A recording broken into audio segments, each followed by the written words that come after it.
и нету смысла всей глубины всех моих мыслей, они не нужны. Все это просто вода, сквозь пальцы его и не знаю я. Good evening and welcome to Rogue Machine. Good evening here in Los Angeles. My name is Guillermo Cienfuegos. I'm one of the co-artistic directors of Rogue Machine and the director of this piece you're about to see tonight. So on behalf of our artistic director, John Flynn, and our entire company, I'd like to say how grateful I am that you've all decided to join us here for this piece, which turns out to be the US premiere of the English translation of Insulted Belarusia by Andrei Kureichik, English translation by John Friedman. So a little bit about what we're doing here tonight. This play is written by Andrei Kureichik.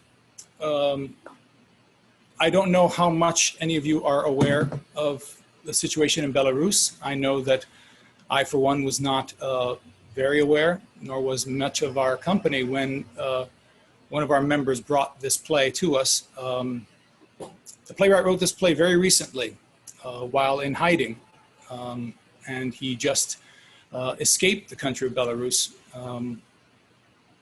And after writing this play to get the word out to the world of the situation there, he had to escape because of the fear of incarceration from the government and President Lukashenko. So I have a lot of details about that I'd rather not go into because I think that this play and this story speaks for itself. What I would like to share with you is that this play is being read by companies all over the United States and the world as an attempt to support and put out the word about the situation, support the theater artists of Belarus, and to put out the word of what is happening currently in that country. There are readings happening here in the United States at New York Theater Workshop in New York, the St. Olaf College in Northfield, Minnesota, the Acropolis Performance Lab in Seattle, Theater Novi Most in Minnesota, Arlequin Players Theater in Boston, Moscow Nights with Steam Yard in New Orleans, Theater First in San Francisco, the Art Institute of Chicago, Studio 6 in New York City and North Carolina, apparently, Shrewd Productions in Austin, the Wilma Theater in Philadelphia, Towson University in Baltimore, we here at Rogue Machine in Los Angeles, Pink Velvet Witch in Coney Island in Brooklyn. There's also a venue coming up in Chicago under the performance of Anya Yermakova. Vitaly Samsonov is also doing it in a venue in Philadelphia. And Beth Francis Millis is doing it in a venue in Cornell University.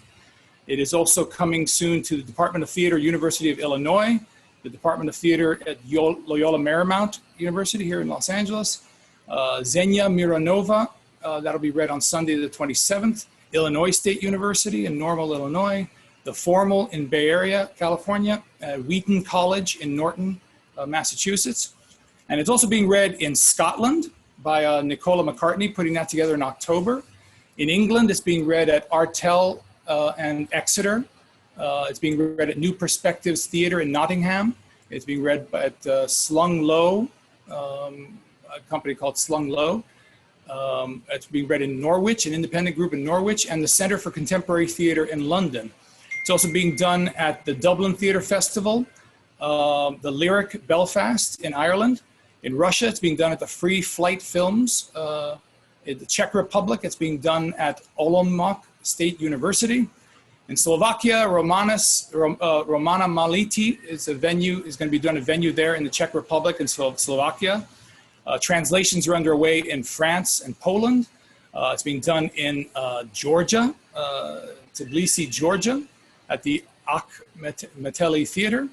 And it's being done at the Multicultural Center in Berlin, Germany, and another place in Berlin, Germany. You can see that there are a lot of companies who have come together across the world, around the world, to try to support this work by Andrei Kureichik and to help tell the story of what's happening in Belarus. So as I said, I don't want to say any more other than to say thank you for being here. And please sit back and enjoy Insulted Belarus by Andrei Kureichik.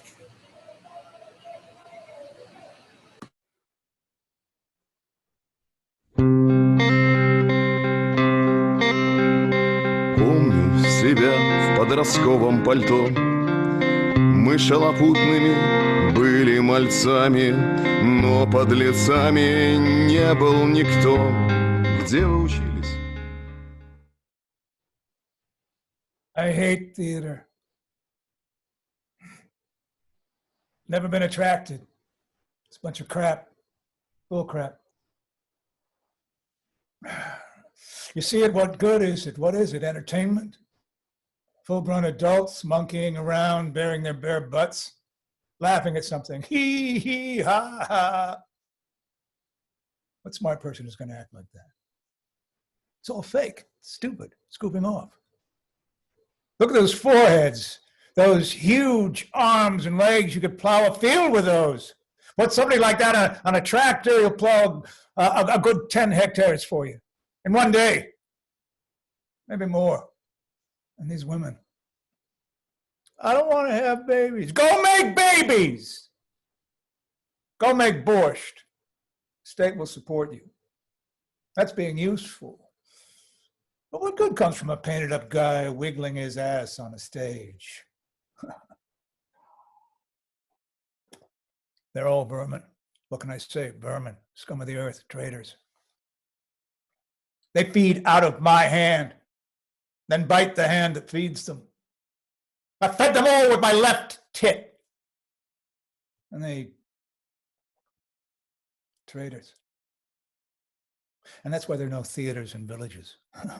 Villagers won't put up with that crap. Peasants, they're of the earth. They're pure. Can't fool them. Villagers don't have any picture galleries either, because look how pretty it is out the window. You don't need pictures for that. Anyway, how can you call those things pictures? A kid could do that. Chagall, schmagall. $30 million, 40. Give him 100, a kid could still do it all. We had apple trees outside our window. And then a meadow where the Kokos horses grazed. Now, there's a noble animal. I don't even know why, but I've been attracted to horses my whole life. They're quiet, and they obey. They work until they drop. Never ask for anything. Yeah, mares can be a bit feisty, but you just give her a little whack on the head and she'll calm right down. Then put blinders on her and you can run her into fire or water. She's loyal, like a country should be. Workhorses, loyal. She'll eat from your hand, won't even lift an eye. Sometimes they even have dreams. Horse would make a good country. Yeah, we'd find common ground, a few oats, few whacks, and she'd work for me and love me. You can change everything, literally everything. You just need to want it, and you can change everything for the better. That's my motto and my message. Let's say it's my epistle. Zing, zing, a zing. My message to the universe.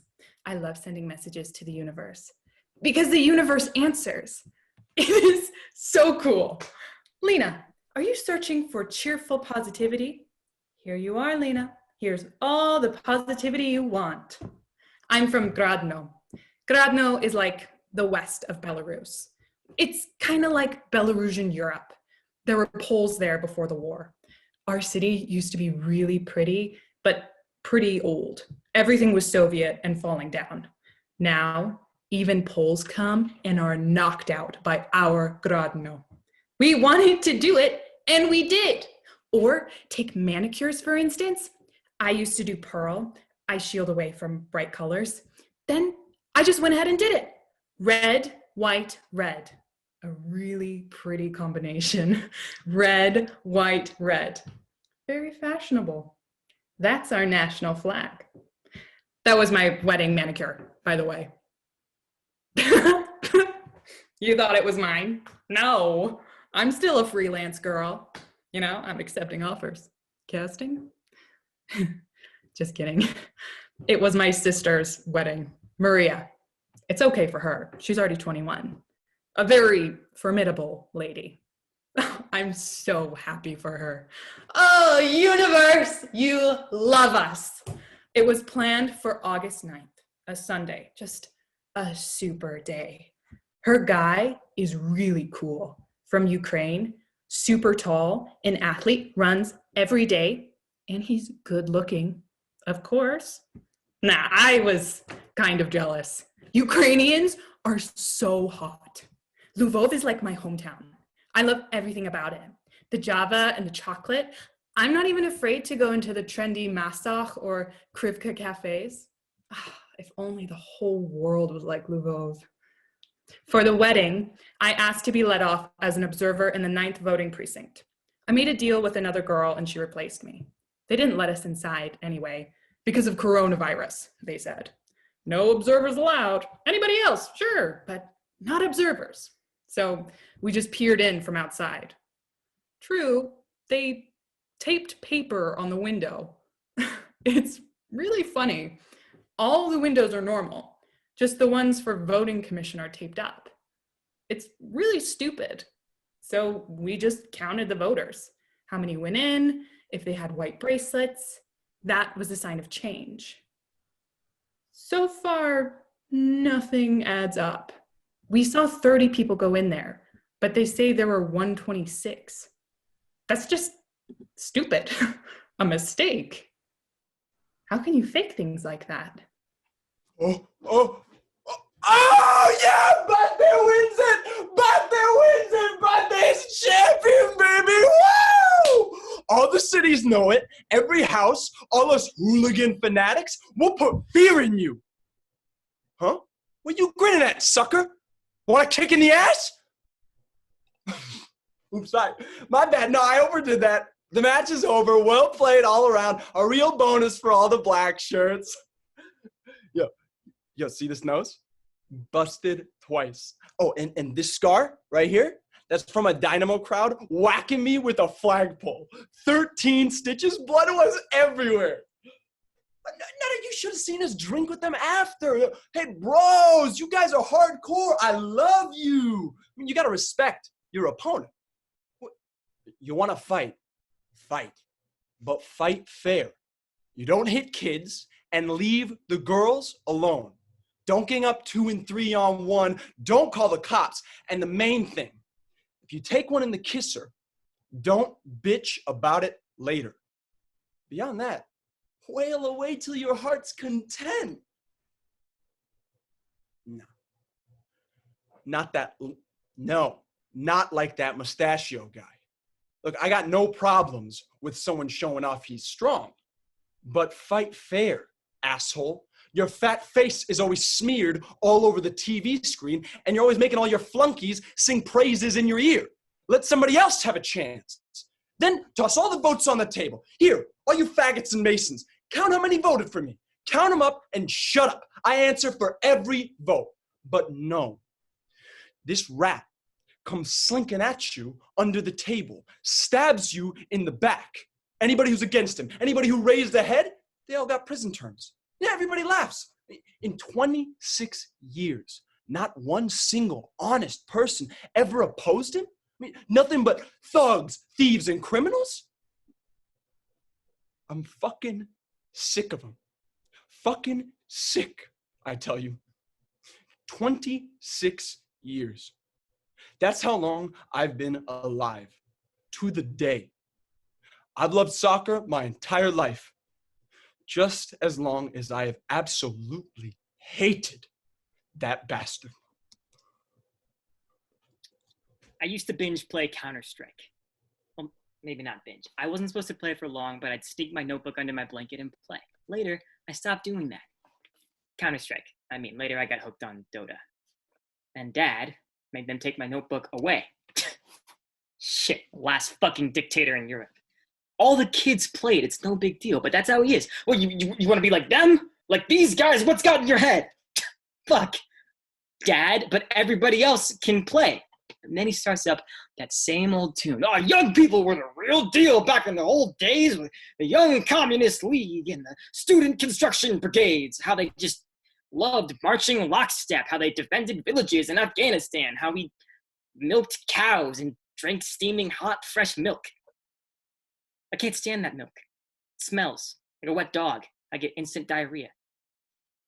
These stories of his, I can't stand them anymore. About the Soviet Union, I never lived a day there. I'm only 16.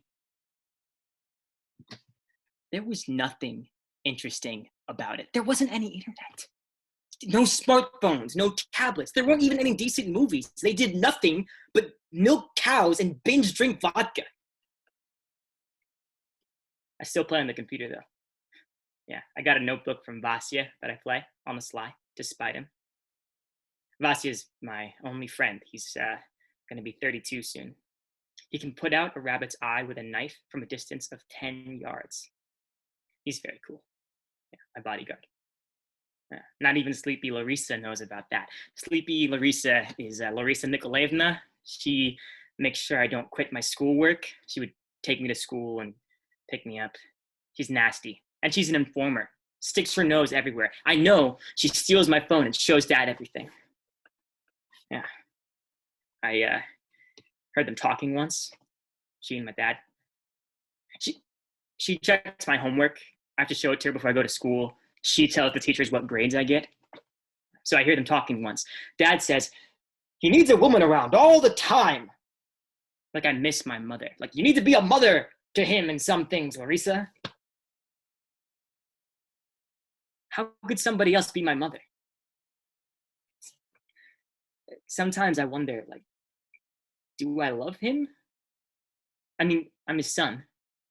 It's my duty to love him. It's my duty. Everyone is bound in duty to him. She's not a great lay. I mean, she tries, she squeals, she thrusts, but it's not much. Now, the broads that we had back in Lugansk, whew, they would suck you dry. You would come out soaking wet like out of a bathhouse. I'd have to cool it off with ice. They had lips like bicycle tires, like this. There was this one though. Then there was Masha from Belarus. They're a little more reserved, like you're beholden to them, but she was pretty, white teeth, kept herself neat. Hey, you can count on me. Everything's in working order. There was time when things were dicey. I'd get it up, and then I couldn't. In training, we had this doctor that was here already. He said it was nerves, but that was pretty obvious. 2014 was a nervy year. Whole mix of things. I thought I was done for. 10 years or more of eating out of an aluminum bowl for what? For defending the foundations of the state, for anti-fascist activity. Then God, in little groups, slipping through their fingers, the whole crew, to put it elegantly, got the fuck out of there. I mean, we had one hot fucking platoon. Beasts, Liocha, Mushroom, Greenie, Pepper, Nichko. Some of them ended up in Kemerovo, some in Vladikavkaz. A couple officers even made it to Moscow, and some of us ended up here in Soviet Belarusia, Europe. They have casinos here. It's clean, pays good. The girls, man. But the place has an ideology. You know what's good and what's bad. It's black and white as it should be. Got its drawbacks, I already said about the girls. But this was no time to schedule a wedding. August 9th, I took leave, but my heart just felt it. There was going to be hell to pay. My guts were churning, and then, fuck it all, I lost my erection. The only other time that happened was in 2014. in Kiev. Everybody then was strutting around, talking tough. They were on their way out. The Banderites were done for, washed up. We'll pick them off one by one. Pop, pop, pop. Backup was flying in from Moscow. 10 platoons. Old Putin wasn't going to abandon his old friend, Yanukovych. But I had this feeling that the hammer was coming down. A different hell to pay. And now, here, again, it's not good. I still had that fucking wedding night ahead of me. Fuck. You need lots of fat for good tasty patty cakes, because if you just use red meat, then they'll be dry. Right, here's what I do. I take ground beef and ground pork, and then I add a chunk of pork fat, like half a pound or so. It can be lard. And then you just put all that through the meat grinder, and you add onion and garlic and spices, or you can use onion powder. Yeah. I haven't done it in a long time. Seryosh always loved my patty cakes. He could eat 10. That's right, 10. One sitting. Kids could too. Sergey, sometimes he comes home from business trips really angry. He films everything he sees, all the dirt, the confusion, the pain of being with people. As a blogger, people always tell him the straight truth, as it is, and he says to me, how is this possible? This country is filled with lies. Everybody lies and lies and lies, and the TV says one thing, but life is completely different. And I serve him a plate of patty cakes to get his mind off things. I often ask myself these days, I'll sit in front of the mirror and I'll turn off the phone so people don't bug me. Otherwise, BBC and CNN and ours and other channels all harass me all the time. I comb my hair, and it seems like forever, and I just have one question in my head. What will people do for love?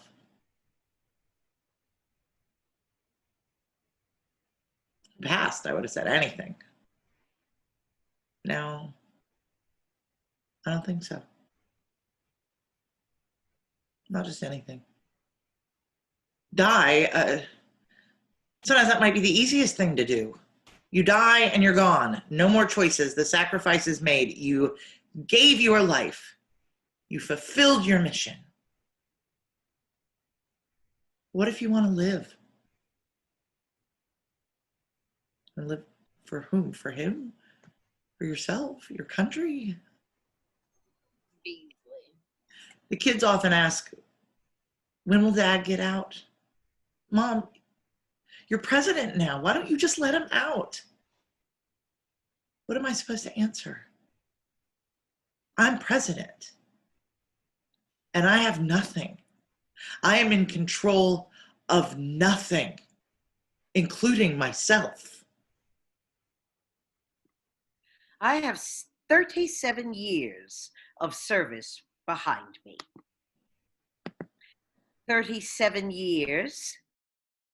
I have 5 diplomas from the Department of Education with gold medals signed by 4 different ministers. One of them even sent my nomination of merited teacher to the president. But something got hung up. It's all right. I don't lose faith because I know the president is always thinking of us. Always. The president remembers all of us. The teachers, the milkmaids, the pensioners, everybody. Can you imagine the head he must have to remember everyone like that? What a head. Whenever I think about his head, I have to grab my own head in my hands. I tell my students, why do you all hang out with these gadgets and the Minecrafts of yours? That man is always thinking. He's always solving problems. Nothing gets past him. So all of you ingrates can live a better life. So there's stability. He gave you textbooks. He pays your salaries. He gives us work. Look at this building he's built. The flowers he planted. He put a Sputnik into space. Everything so you can study. And you have no conscience. But then he went and scheduled elections this summer. Why was that done? It's vacation time. Everyone's at Dasha. tomatoes, watermelons, the dasha. And the whole weight was on us teachers. Now, I don't support that. Better would have been to cancel them all together. What a pain the elections are. And look who they bring us. Poroshenko, Yeltsin, Trump. Savages, all of them. Without them, you know what the people want. The people always want one thing, stability. And what is stability? The boss. That's who. 26 years. That says it all. Every one of them stable, and may it stay that way. I have 4 more years till my pension starts. Our high school is a showcase among schools. The president's son even went here. I only worry about the young teachers. What's in their heads? They fall for all that Western propaganda. How do we count the votes? I always tell them, whatever the country needs, that's what you do. Smarty pants.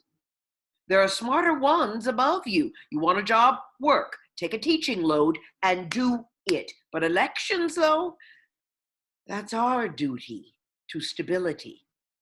You'll save the government and they'll give you bonuses, God willing. I was in charge of 5 elections at our school. I did everything that needed doing precisely as the results were planned. And everybody got their bonuses. But I don't like these observers. What are they trying to observe, huh? I have all the numbers up here in my head. You just jangle my nerves.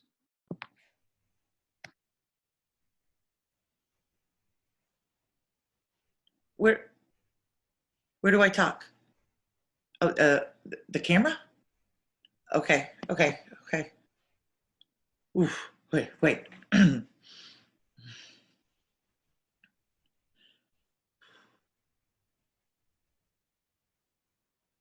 Hello. I am Svetlana Tikhanovskaya, candidate for president. I am 37 years old. I was born in Polessia. I graduated from the philology department of Mosier Pedagogical University. I am fluent in Belarusian, Russian, and English. I was never attracted to the idea of making a career. I always saw myself primarily as a wife and mother, a homemaker. That's what I do best. I was never interested in politics. I was perfectly happy with that. A year ago, my husband, Sergei Tikhanovsky, created a project that he called A Country for Life, in conjunction with which he met all kinds of people of all professions. They would tell him what worried them, what they were feeling, what they thought about Belarus.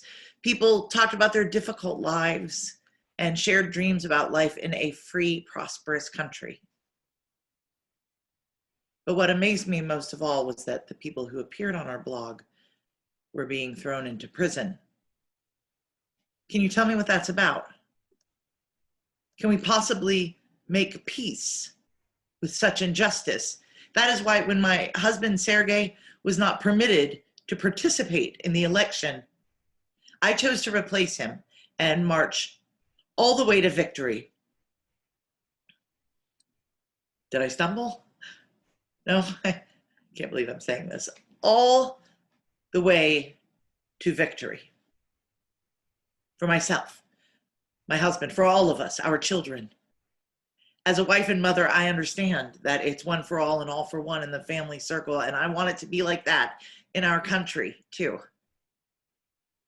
They say a woman can't be president. That's not true. Nobody can stop a woman who is defending her family, just as no one can stop a nation that demands justice. God damn it! God damn it, wouldn't you know it? Fucking bastards. I'm on duty the 9th. The 9th, the 10th, and the 11th. All levels, leaves canceled, all vacations, the whole 9 yards. I tell my commander, I'm getting married. We've been planning it for 2 months. He says, are you an idiot? I don't give a shit if you die. There's no excuse not to report for duty. Again, are you an idiot? He looks me right in the eye. Are you an idiot? No! No idiot. Call Masha right away. Wedding's fucked, Masha, I say. Duty calls. Duty comes first, Masha. I called on the phone on purpose so I wouldn't have to listen to her scream and yell at my face about her relatives coming in from Lida, or about the restaurant her mother already paid for, or about are you a man or not? You promised. Fuck me. If she doesn't understand the word duty to your country, then what can I say? I served Belarus. I served Lukashenko. He's my commander-in-chief. In other words, whatever he says, we... It's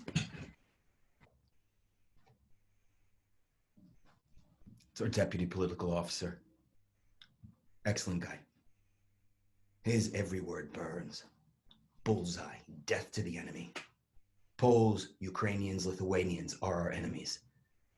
The Russians aren't enemies. They want to snap us up, which means they're enemies too, but brothers too, but enemies too. That sort of thing kind of happens. But first, with the Russians alongside us, we will bury our primary enemies, those Western faggots, Yankees and Maidan maniacs. We'll take care of the Ruskies afterwards. The boss won't let them get away with anything, even if he becomes a Russian government. Shit. Shit. It's Masha calling me again. Hey! No, hey, hi. No. Quick, hey, quit crying. I know, you're pregnant, I know. So what? We just put it off a little. We'll push these guys back, makes mincemeat out of them. Yeah, I'll take care. Hey, you should see our outfits. 7 shipments from Moscow. Jerry stuff. Impressive. I mean, if it wasn't for the damn heat. Well, you're in body armor, a helmet, face mask, shin guards. Yeah, how about that? Day or 2 of that, and we'll clean out this country. It's impressive, yeah? Dad? Daddy? What happened to the internet? I'm doing an interview, Kolya!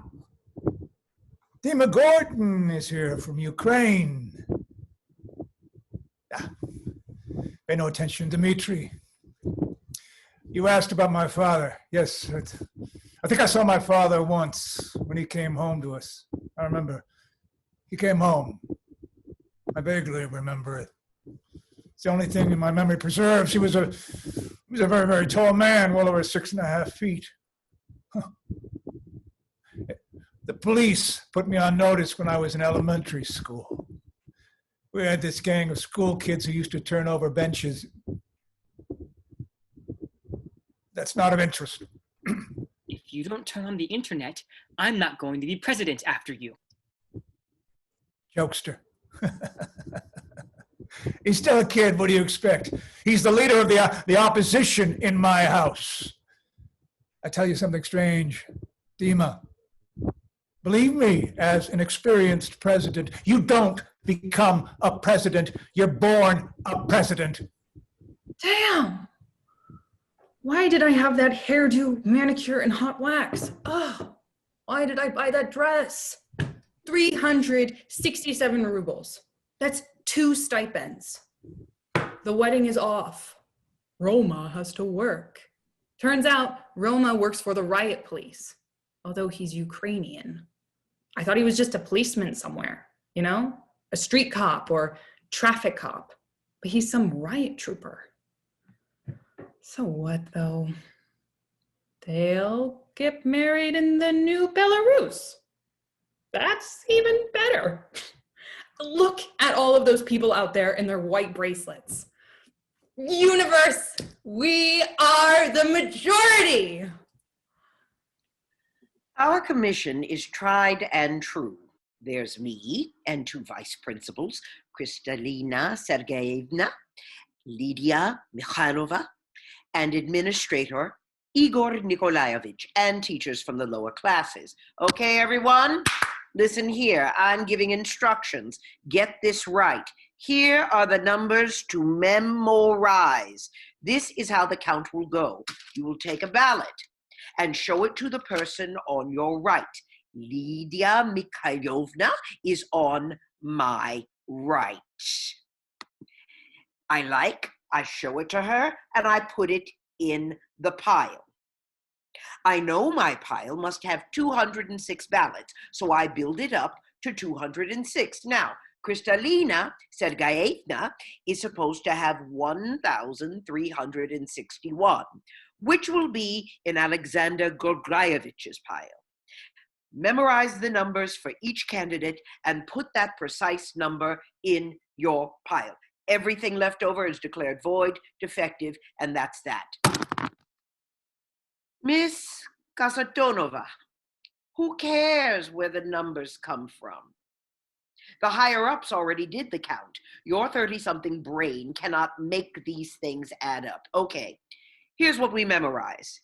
Tikhonovskaya, 206. Do not write that down, just memorize it. 206. Alexander Grigorovich Lukashenko, 1,361. Dmitriev, 52. Karapatskaya, God, I hate her face, 73. Sharashin, 39. Against all, 100. See how nice and even? 100 against everyone. You got that? Let me repeat it for the especially gifted among us. I saw this in a film about zombies. Zombies took over the entire world, just like here in Belarus.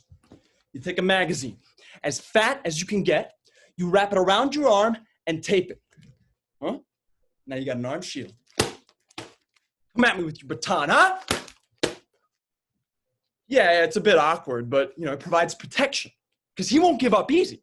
I mean, he doesn't give a shit if he wins or loses the elections. He won't give up power. He's got his teeth sunk in it. His teeth may be crumbling, but they still hang on because he's got nothing but power. His fingers are blue, his hands are shaking, but they hang on. I mean, he said he'd die before letting go, then turn power over to his son. I mean, screw that shit. Should I take my billy club or not? No, they're gonna see it on me. Yeah, look, anyway, this revolution is supposed to be peaceful. People walking around with lanterns and flowers. They go around hugging the bastards, sing them songs. These girls are idiots. These guys have batons, grenades, combat weapons, blood in their eyes. They're defending their Fuhrer. They don't give a rat's ass about your flowers. Oh, what's up, boys? All the guys from our hood are coming out. All the fanatics, they're all on our side. We are going to defend our votes. Bate is champion. All the cities know it. Every house, all us hooligan fanatics, we will put the fear in you.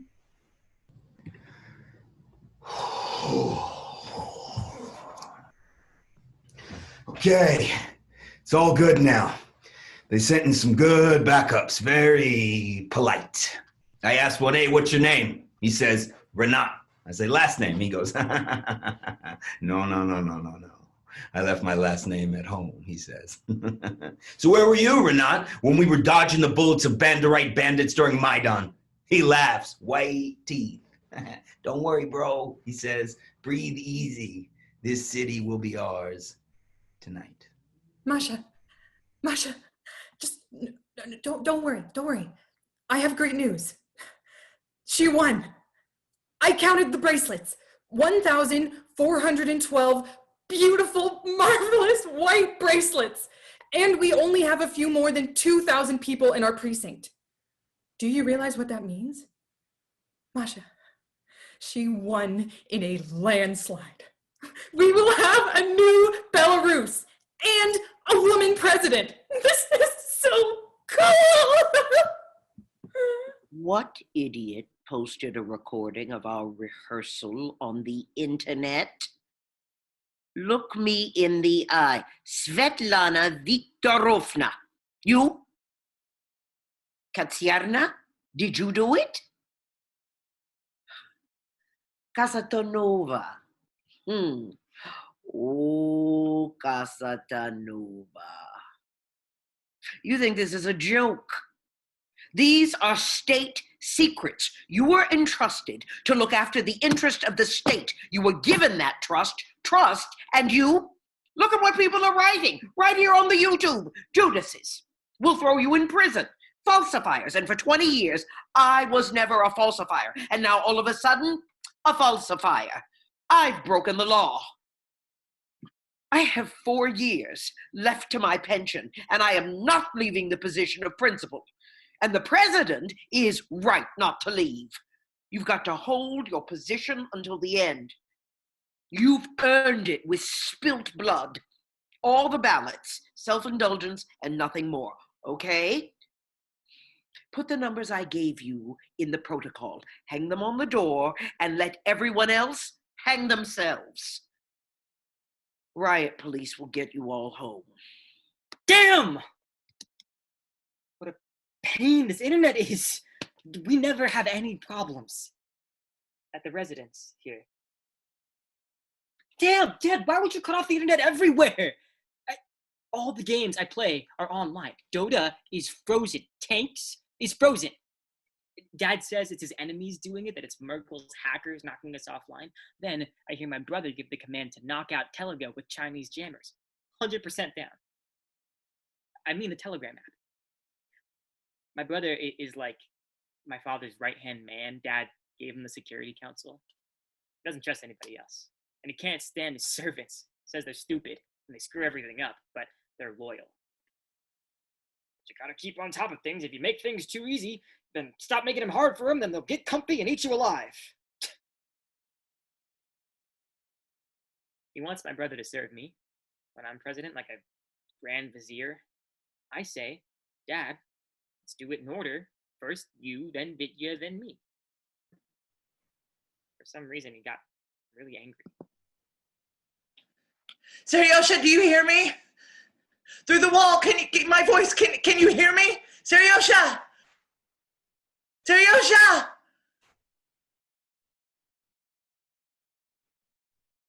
Do you hear me? My love?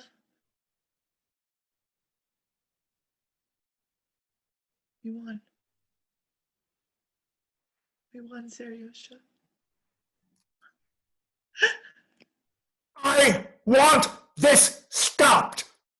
And I'm asking you to spare no one. I want order in the country by morning. Wait, yes, I have completely different numbers. None of this adds up. How can that be? Oh, we are fucked. I'm not going out there. I will not go out there. Look at that mob. They'll tear us apart. Banderites. What idiot put that video on the internet? Whoever posted that, they can go out there themselves. Okay, enough. Take this woman home, Renat. She's already shit herself from fear. She paints up the election, then she cries, oh, I got splash paint, I got splash with paint. Shit happens. Now she's afraid she'll catch it from the voters. Shame, shame, shame on you. Shame, shame. How could you write something like that when we all counted them? You all saw it. It's a lie.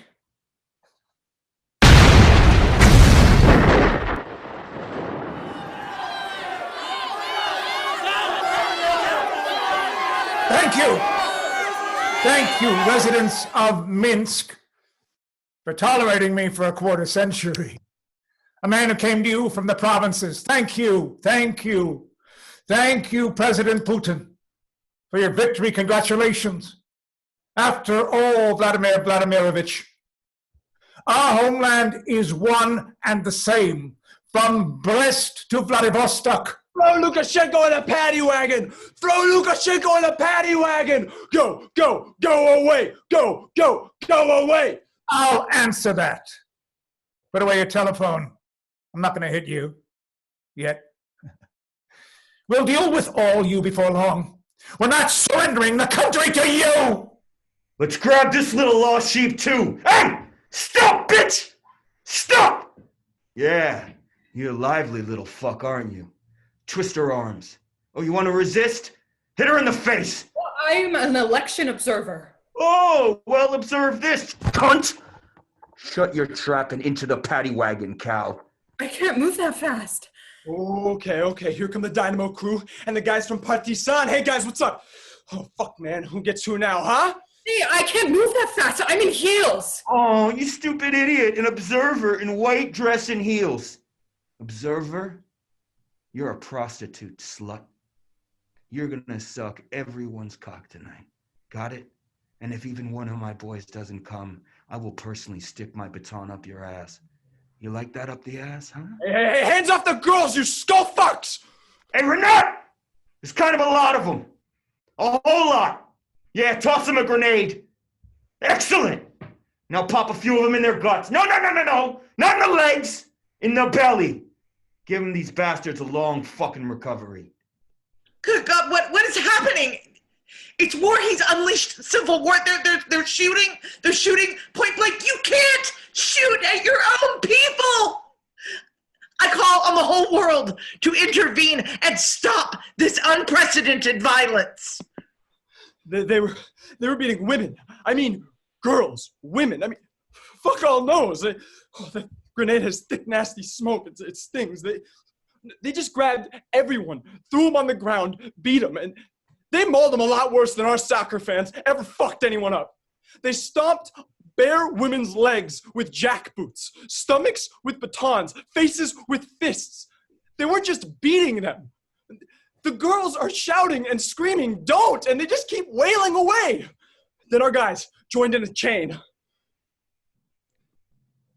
It's all right.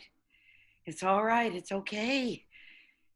It passed in the past and it'll pass now. They'll roughhouse a while and then they'll calm down. Teachers understand that. Everything will calm down. Mommy's home, child. Why do you look at me like that? Sweet girl, what's wrong?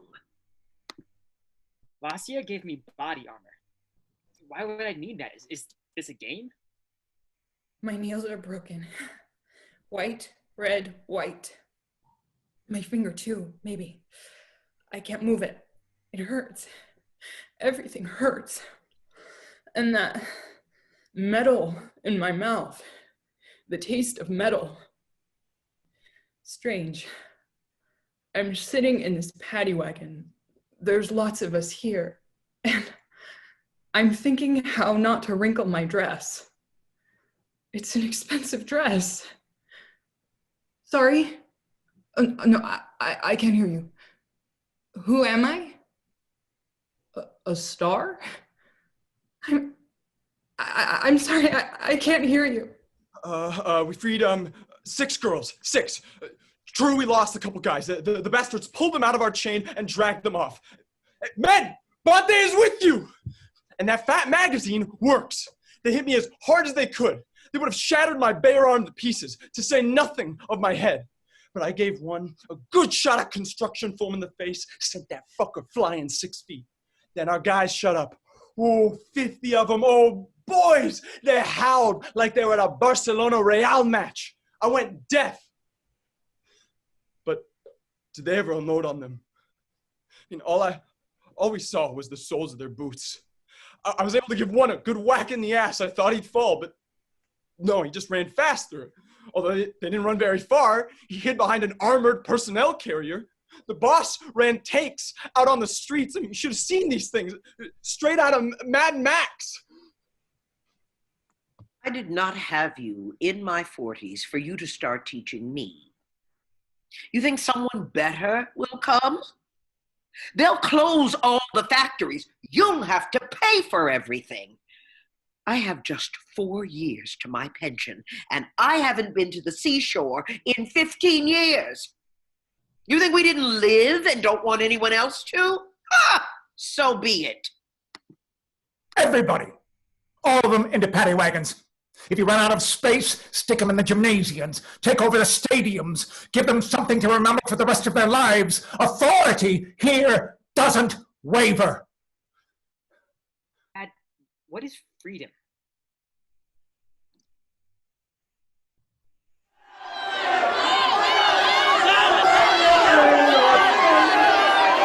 Freedom will come, bring on the bulls, freedom will come. Hey, you, beasts, listen up. My name is Nikita Mitskovich. Mitskovich! Remember that name. because it's the name of someone who isn't afraid of you bastards. This is my country. Belarus is my country. This is my city. And this is me, Nikita Mitskovich, apprentice metal worker. Fuck, I can't see a thing. Oh, there's blood everywhere. How many of you are there? Thousands? Where did you come from on my land? Who are you defending? Who, huh? That cockroach? He's a nobody, a zero, a cockroach, a fat fucking cockroach. Squash him with your heel. He'll crunch and squirt. Be done with him. He sets us all against each other. He drowns the nation in blood and hate and pain. We don't want him anymore. Do you hear me, you beasts? We don't want him anymore. That one is bought and paid for, that is for fucking sure. By the Yankees or the Poles. An organizer on drugs. Fuckhead. That's obvious. Just like our political officers. Hey, Renat, give me another hit. Oh, fuck. God, that is good shit.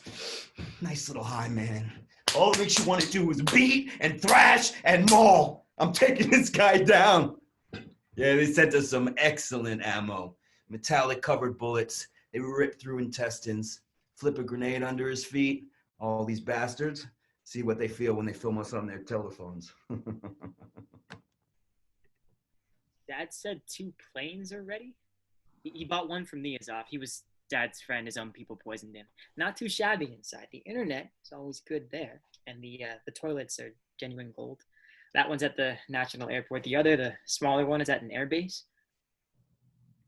Sleepy came running, all in tears for some reason. Eyes like headlights. She hugs me like she's my mother and says to gather my things and be ready at any minute. What do I need my things for? Are we going somewhere? Someone's howling in my ear. You scum just couldn't sit home today. I'd put you all on the stake and send you out to outer space so you can tell everyone out there about your fag-ass lives. Then the door of the paddy wagon opens and something just plops on the floor. Just drops, like a chunk of meat. And I feel something warm spurt on my knee. My dress, too. My white dress that I bought for Masha's wedding. Now there's a swath of black on it. Then a grenade explodes and I see it's not black, it's red. And the piece of meat is a person. Weird, something is taped to his arm. I thought it was a rag, but it's a magazine. Rolling Stone. Only it's all shredded and drenched in blood, like if a dog ripped it with its fangs. He lifts his eyes to me. One eye, I can't see his other one. And he says, "I'm so sorry we didn't free you." I'm so sorry we didn't free you. Shut the fuck up back there! You stepped on his arm. He's hurt. Yeah, of course it hurts. Hurts like fuck. Why else would he have shouted like that? Thought he was so smart. Wrapped his arm so we wouldn't find his little weak spot. Little finger sticking out. He's bleeding. Yeah, that's his eye socket bleeding. Brace yourself, kid. I'll shove my baton in it. Or my cock. Whichever you want. Oh, he's bleeding. He's bleeding out. What's missing in your life? Europe is full of barefoot beggars. Their economy crashed long ago. The only thing keeping Merkel propped up is Putin. But we are independent, and the only one defending our independence is our president. Our president even scared off coronavirus. Everybody's sick, but not Belarusians. 3 of our high school teachers died in May and June, none of them from coronavirus, though. They all had heart disease, although they buried them in closed caskets. He's Belarusian. You're Belarusian. Why? I said to this idiot, "Hey, who's Belarusian? Renat, you Belarusian? Yeah, me too." I'll show you, bitch, not to interrupt your elders. Grab this white chick, in white and heels by her bangs, and I lifted her up to spit in her face and choke.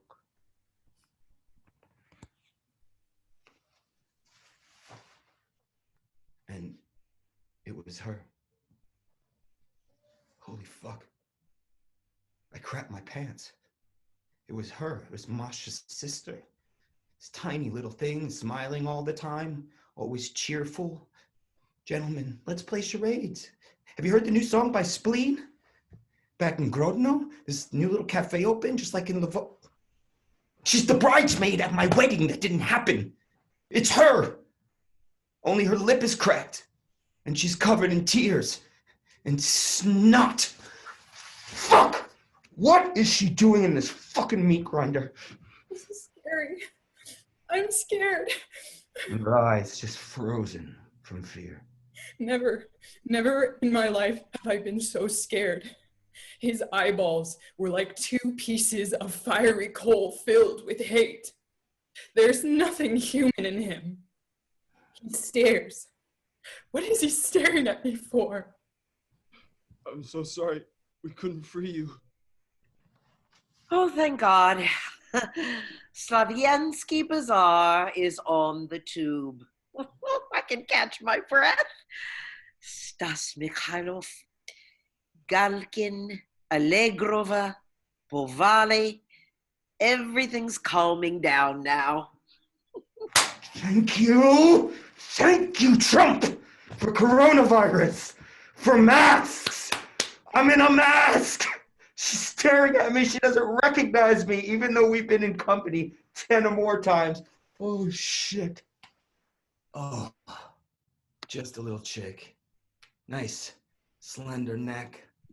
Unlike her sister, fragile. This is a little chick. If I squeeze her fingers, they'll just crumble. Should I fuck her today? I mean, I tell you the truth, she's just what I need before that wedding. Slender, nice, shapely legs, white skin, so tender. I mean, I'm gonna admit it. One time I went to this water park and she sort of like playfully humped her sister, and fuck, I got a hard on. Masha thought it was for her. Yeah, why not? Oh shit, I got a hard on right now. So all this shit is gonna end, man. We won.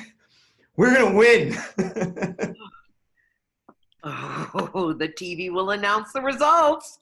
Okay, let's see. TV reports everything just as our commission had it. To a T, 81%. We did him proud. We didn't let him down. I'm safe until my pension now. Plus a bonus of 2 months' pay. Otherwise, you might as well just become a Polish province. Oh, the president is going to speak. A sight for sore eyes. Friends, I call on you not so much to defend me, although that too. First, I know you have much to do at home. You've got the harvest. I know school starts soon. But most important, I remember the 1990s. People everywhere standing in line. Workers with tin dishes and teapots, begging for food, begging to feed their children. I am grateful to all the factory workers, the students, and the office workers who have gone on strike. Strike committees are forming all over the country. Back then, I swore to help you and never to let street demonstrations mar the lives of Belarusians. Where do we take them? No, where do we take them? Oh shit, okay, I got it. Hey, listen up, guys! New orders! We're not taking anyone anywhere. Just fuck them all up. Anything that moves. The KGB and the Financial Crimes Unit will take care of the leaders.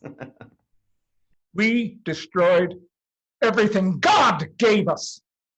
A huge, great empire, without which no problem in the world would have been solved. We received just a bloody chunk of this empire. What did those people want then? What did you want? Internet! Ugh, I want my internet. Dad, when is the internet gonna come back? I am hot, this armored jacket. I'm itchy in this helmet. Oh, Telegram is back up.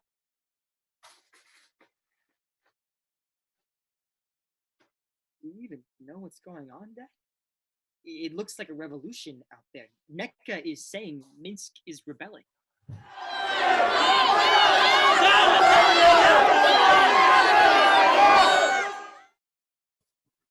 I came to the head of the Central Elections Committee to lodge a complaint. No one else was let in.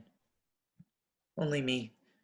She has a very large office. A leather sofa stands by a window, and there were two. I had seen their faces many times on television, either the head of the KGB or the Internal Security Forces or the State Security Commission, two of them. Be seated, Svetlana Georgievna. They offered me tea, and then the following conversation. So there is an opinion that you won the first round of the elections. We fear for your life.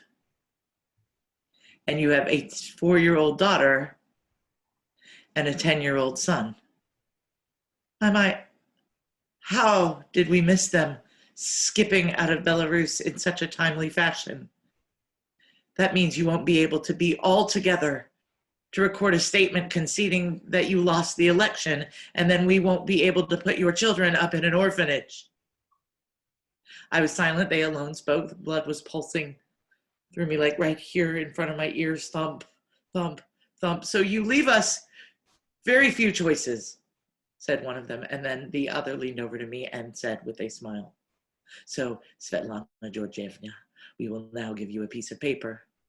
And there is a statement on that piece of paper that you will read into a camera, and then you will publish the recording as if it were yours. And then after you have done that, we will deport you to Lithuania. And should you refuse, we will perform a unilateral orchiectomy on your husband, Sergei Leonidovich, who we currently hold in prison. Do you know what that is? No?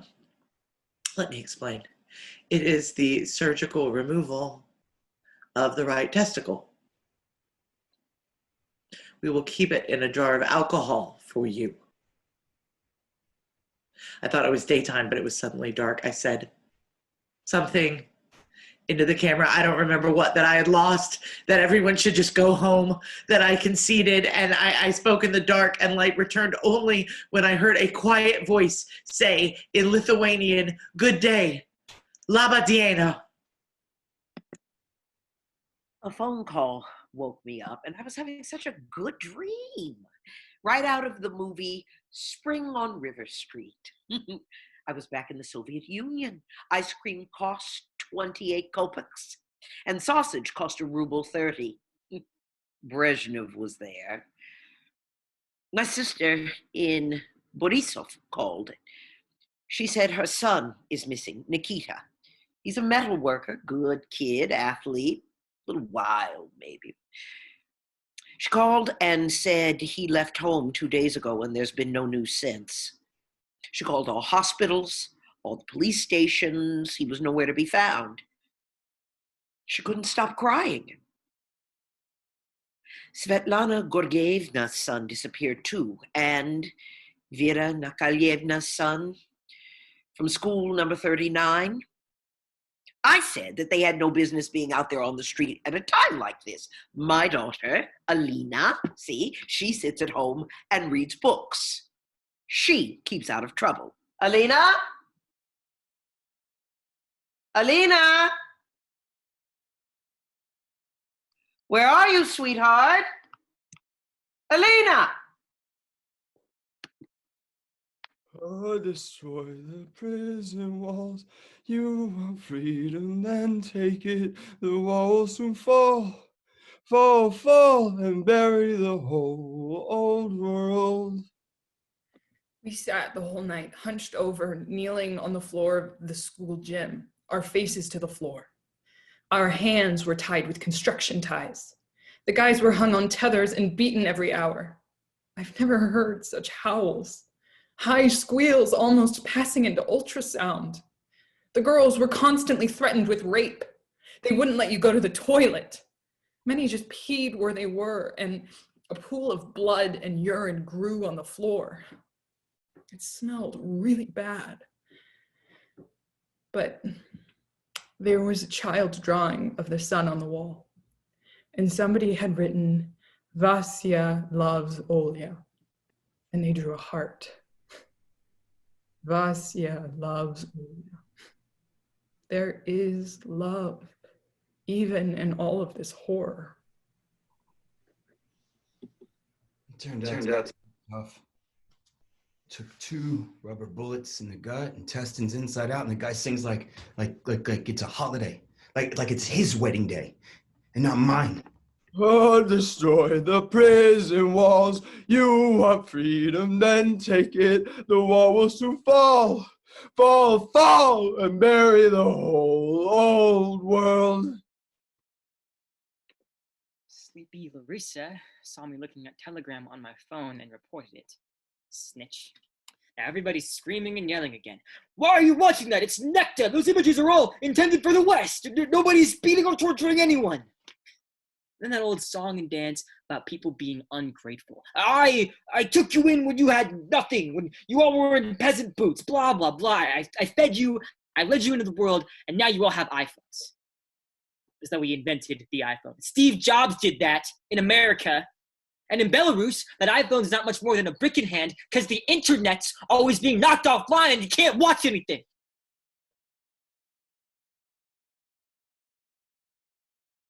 I thought he would hit me. I could see it in his eyes that he wanted to punch a fist in my nose. I cried. We crushed his fingers, turned his back and ass purple with batons, beat his foot soles to a pulp, and I gave him a deep goose egg between his fat cheeks with my club. I promised him I would. That's one of the things with us. Guy says he'll do it, he does it, so nobody else gets any bright ideas. He'll need the experience in prison anyway, right? We're helping him out, educating these dickheads. They just don't fucking learn, though. Fuck! Masha's calling me 10 times today. Yeah, Masha, honey, hey, no, I'm at work. I can't talk. Oh, destroy the prison walls. If you want freedom, then take it. The wall will soon fall, fall, fall, and bury the whole old world. Thank you. No, I thank you. You're pretty. That's a really pretty dress. It was. You're fucking amazing, really. Shut the fuck up! You goddamn billing and cooing shit! Oh, baby, no, I wasn't talking to you. No, sweetie, honey, no, Masha. No, it was just some asshole listening to the TV too loud. Hey, it's okay, honey, don't worry. We'll find her. Maybe your sister's visiting a friend, or maybe she lost her phone. I mean, she's a little dizzy, your sister, you know what I mean? There was something wrong about that stormtrooper who held me by the neck. He came up to me a couple of times and I just shut down. I thought he would hit me or something worse. It was like I was sending signals to the universe. Sweet universe, protect me. He'd stand there and look like he wanted to say something. And then he'd turn and just go off and start bludgeoning the guys. Won't answer her phone. Damn. She takes after her father. He had to do everything his way, and she does too. Where's my damn Valium? You shouldn't do things your own way. 1, 2, 3, 4. Do what they say. Clench your teeth. Do what they say. That's it. Well, all right. Let her run free a while. Teachers understand that. But should I fuck her or not? Fuck. It's kind of awkward about the whole Masha thing. I mean, what do I tell her? Hey, we took your sister out for a game of hide the sausage. Oh, fuck. It's hard on, man. Fuck. I gotta change the subject. He battered Nikita harder than the rest. The guy from the paddy wagon with the hole in his stomach, he whispered me his name. Nikita, metalworker. Pate. Very cool guy. He wasn't understanding much anymore. Had no idea what was going on. I think he was in shock from the pain. We shouted that he needed an ambulance, but the policeman only laughed. And he sang. It was probably all he could do, saying this same song over and over, just over and over.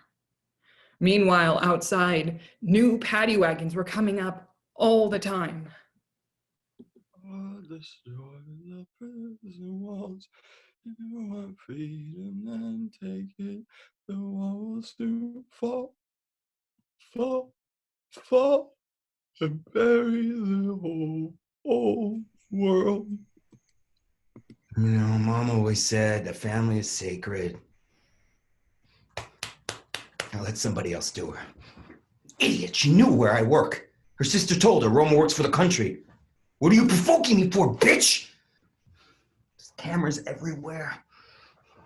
Whatever. I'm gonna let little Johnny take a walk somewhere else here tonight. Oh, hey. Look at all these new chicks they brought in. What? What are you shouting about? Who's your mother? Oh, the head of the election committee. Excellent. She stood up a fine stew. Fucking screwed my wedding. My wedding night. And you're gonna pay it back in full. What's the girl's name, Renat? Alina. Oh, let's take Alina in for interrogation.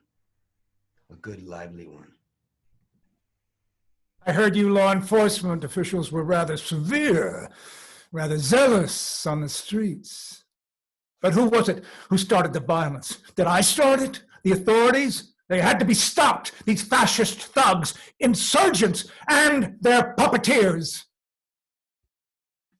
Mother says he's sick in the head, that we should pity him. But why doesn't he pity anyone? I mean, he knew about those women dying from coronavirus by the thousands, those old women.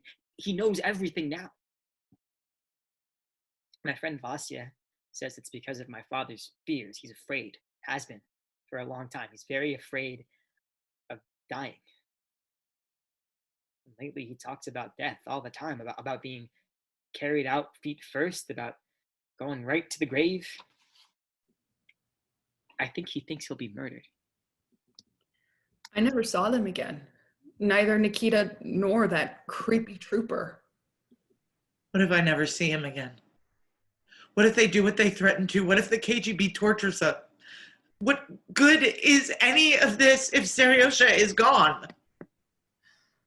I think I figured it out. No, that's impossible. No, I can't wrap my head around that. He's the father of Masha's future baby. She loves him. No, of course not. No, that can't be. Fascist thugs, insurgents, and their puppeteers. The main thing is the puppeteers. They took us to Okrestino, and when they opened the cell door, I didn't think such a thing was possible. In cells made for 4, there were already 23 girls, and they brought in 13 more of us. 36 people in 65 square feet. There was no air, no water, no food either. We all could only stand. They put 2 alcoholics in with us. They stunk to high heaven. At one point, the door opened. A guard splashed a bucket of dirty water over us and then shut the door. 2 girls were seized by panic attacks and vomited. I was next to them. Then they stuck in some food through a hole in the door, a loaf of bread for everyone. You know, the most amazing thing was that there was enough for everyone, even a little piece left over. We gave it to the alcoholic. We had violated her calm life with our revolution. What do you mean you don't know? Then who does? Who's on call here, you or me? Call your superior. What do you mean he's busy? Do you know who I am? Yes, I taught all you dimwits for 37 years. I fixed your elections. I'm the one who faked 80% for the Mustachio Man. I never feared anyone. Whatever you asked me to do, I faked, and now you can't find my daughter? What the hell did I do all that for? So you can be rude to me? I will complain to the president. Hello? Hello? My daughter. My sweet daughter. Forgive your mother. Forgive me.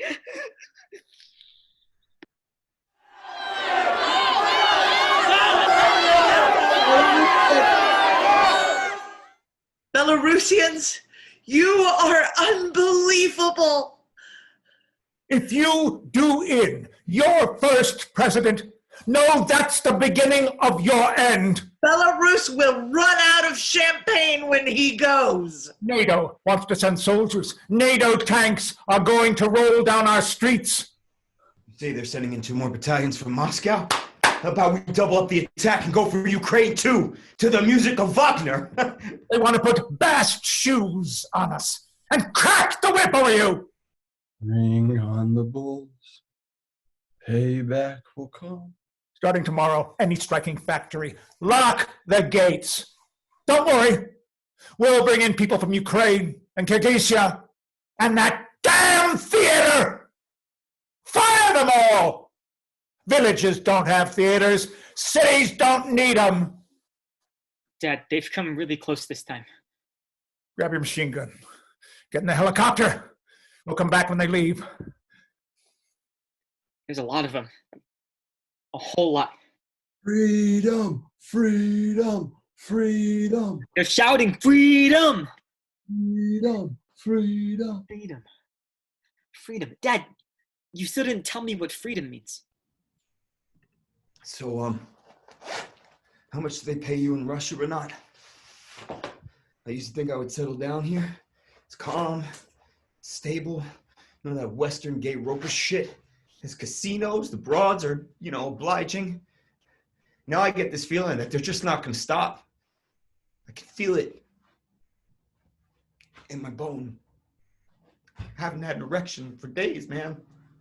We've been fucking with these people for a month and they just won't stop. At some point, they're just gonna start pulling off our masks. No need to pull off your mask. I know who you are. Dad, I packed my things. I've got my machine gun.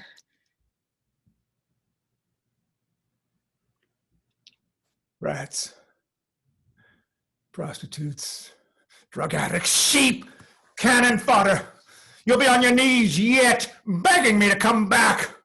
How could they trade me for that dumb clock, that housewife, a woman? That pathetic thing. If that's how it is, I'll die. But I still won't go. If I do go, I'll take as much and as many with me as I can. You don't want Sasha? You'll get Putin.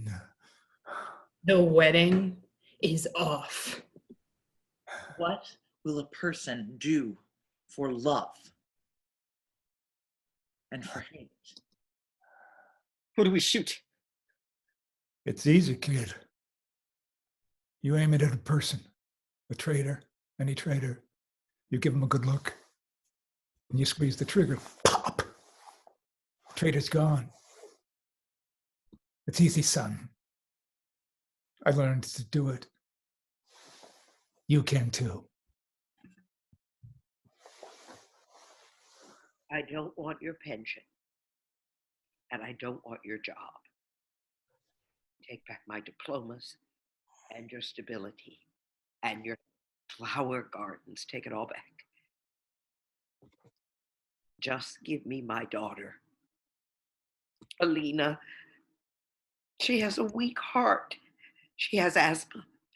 Give her back. And my nephew, Nikita. My sister has hypertension. She won't survive, and I won't survive if she... Give them back.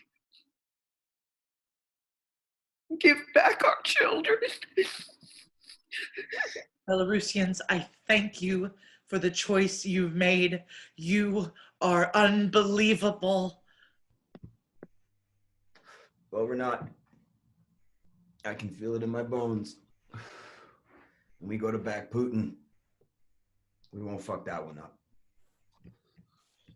Absolutely everything hurts. It seems like nothing hurts. I mean, the feeling wasn't of blood seeping out of a wound. It just seeped out everywhere. Your skin bleeds as if you were just sweating. Because battles like this happen once in 100 years. I mean the battle between good and evil, in the sense that everything is totally clear. I understood immediately that my life was over. And I understood instantly that they would cover up my murder. They'd cremate me in a crematorium, list me as missing, or bury me in a forest, or hang me up as if I committed suicide. Fuck them though. It won't help. Belarusians are a unique people. They'll put up with stuff forever, for decades, sometimes a whole life, and then snap. Their patience pops.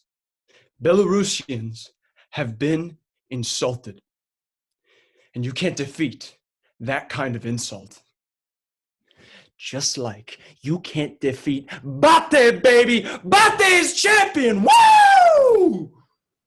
After all of those nights in the paddy wagon, the gym, and the prison, my dress looked nothing like what I bought for the price of 2 stipends. It's a dirty, tattered, white rag. The blood stain has darkened and it's covered by brown spots of vomit. Still, it's the most fabulous dress in the world. I wouldn't exchange it for anything. Here we are, standing in this cramped cell, and what marvelous people there are around me. They're all so polite and smart. Microbiologists, teachers, musicians, actors, students, the woman who crawled into the paddy wagon after her son and husband. People snatched off the streets all these days. Priests, journalists, students, miners and workers, attorneys and doctors. These are the best people on earth. Belarusians. There is a new, true Belarus here in this cell. And we all feel the love. You can't defeat love. Isn't that so, universe?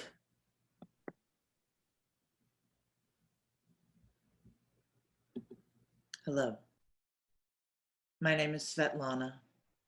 I am a housewife and a mother of 2 children. I am the president-elect of Belarus. What are you willing to do for love?